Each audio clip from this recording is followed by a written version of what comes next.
само за една минута можете да освободите тазобедрените стави и да отпуснете таза.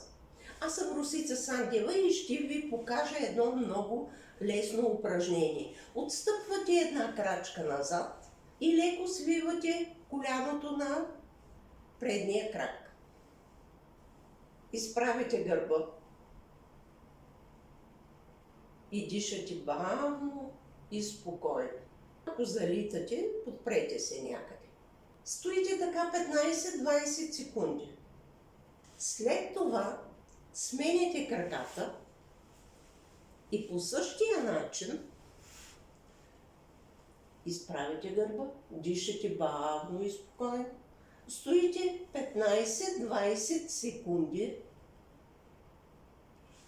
и така само за една минута можете да отпуснете тазобедрените стави, да облегчите кръста и да направите походката си по-лека. Малко движение днес, повече свобода утре.